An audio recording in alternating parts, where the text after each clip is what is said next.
away. The complainant stated that she was unable to tell if he was erect, but she was able to clearly see his. Do you have any questions, sir?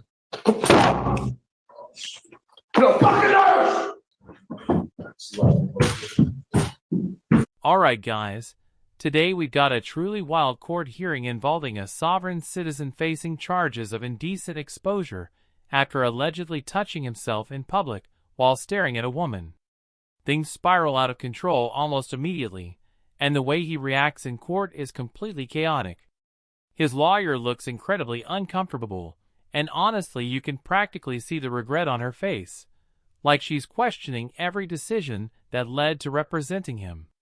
Imagine going through years of law school only to end up sitting next to someone acting like this. The judge looks completely fed up. The courtroom atmosphere turns tense, and the whole situation goes off the rails very quickly. Let's dive in and watch how this case unfolds, and let me know what you guys think about it. So, Mr. Lane, you were charged with. All right, you were charged with indecent exposure. You wanted to do the PC on indecent? Yes, Your Honor. You're charged with indecent exposure. You are facing up to 6 months in jail and or a $2,000 fine. We're going to do probable cause. You have the right to remain silent. Anything you say can or will be used against you. You have the right to have an attorney present during any questions and interviews with the state of Texas. If you cannot afford a lawyer will be appointed to represent you, sir. May 26, 2024, officers were dispatched to a defendant touching his private area at the Metro-owned downtown transit center located on 1900 Main Street, Harris County, Texas.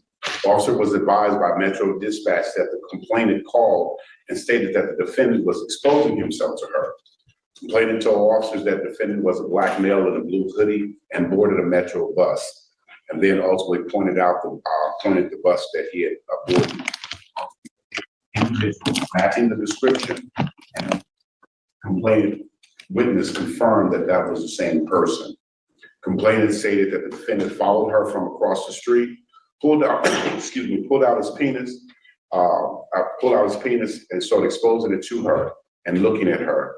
She further stated that the defendant began stroking his penis back and forth with his hands, looking at her without speaking, approximately 5 to 10 feet away. The complainant stated that she was unable to tell if he was erect, but she was able to clearly see his penis as he was stroking.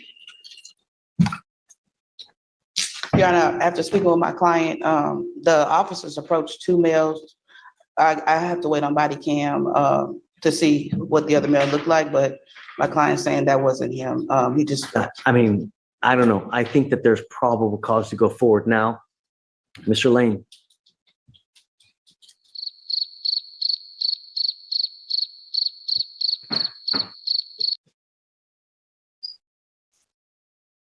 Mr. Lane, we will get the body cam to ensure and see if that is in fact you, because we don't know. All we know is that we have someone that has identified you. I will try to have them get the body. Do you have it now? What evidence do you have now? This is a brand new case, Your Honor. This is the 26th, so I don't know. There's nothing in yet, so I literally just wrote this up before I came to court. Okay, I will, Mr. Lane, I will try to have them get the information and the body cams as quick as possible so we can verify that it is you. I would say let's try hopefully a week. The problem is that I can't give you a PR bond because you continue to take off on us. I had your evading arrest at 7503 because we can't get you here. So, okay. Do you have any questions, sir?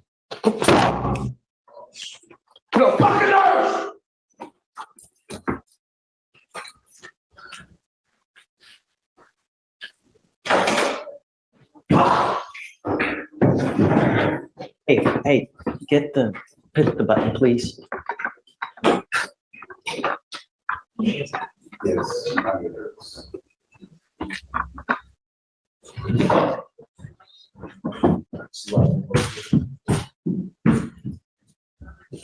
Now I was New York.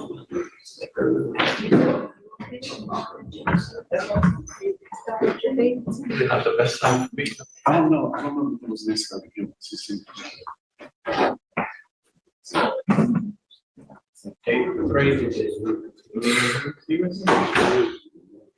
All right, same thing happened down there with me. That was, no, Hey, Ms. Hayes, Yes, Your Honor. can we have him evaluated, please? On his previous case, Your Honor, the one his first case in your court, he was already set for a mental health evaluation, but he absconded. He's homeless. He's, So, the look that he was giving us, that was, did you see me eyeing you to? yes, I moved over, yes. you see where I came from? You see- Oh, Yeah. He's pretty coherent when I'm speaking with him, but I've seen the episode I coming just, about. So he's gonna be in custody. Hopefully we can schedule the Yeah. the evaluation. I'll speak to the CLO and go from there. for sure. Thank you.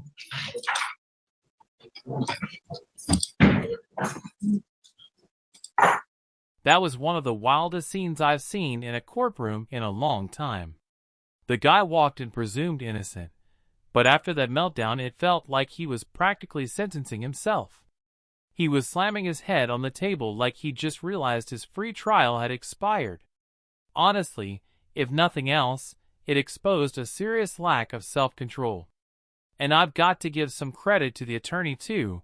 She was backing away so smoothly, almost like she already knew her client was about to go full Hulk mode. You can just tell she's completely done with the situation, especially after the glare he threw at the judge.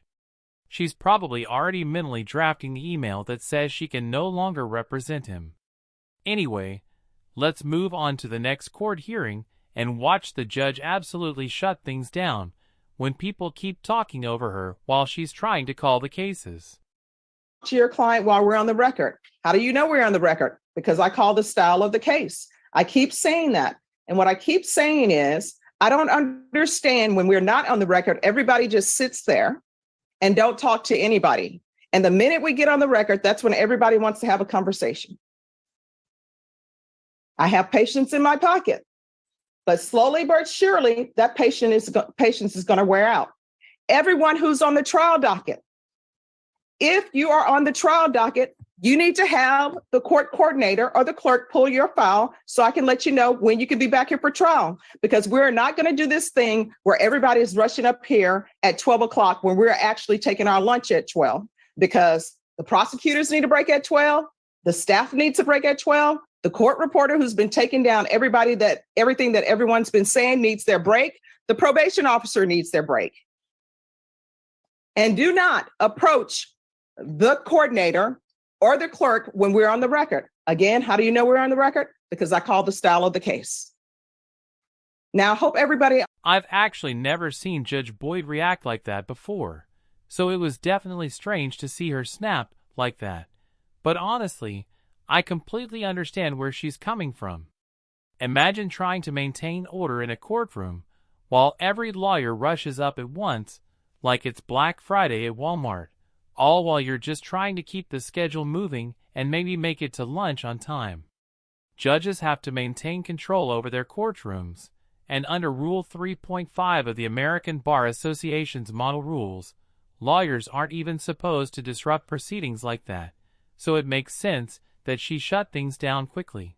But before wrapping this up, let me know what you guys thought about that wild sovereign citizen moment where he was practically trying to turn his own forehead into a gavel. That's definitely not how you prove a legal argument. It's more like a sign that things have gone completely off the rails. And just as a reminder, acting like that in court doesn't just give you a headache, it can actually get you charged with contempt, which can mean fines or even jail time. As entertaining as it might be to watch, it's definitely not something anyone should try in real life unless they enjoy spending the night in a holding cell. If you enjoyed the video, make sure to hit the like button and subscribe for more content like this. Also, let me know in the comments, do you think Judge Boyd was justified in reacting that way, or was she a little over the top? Thanks so much for watching, and take care.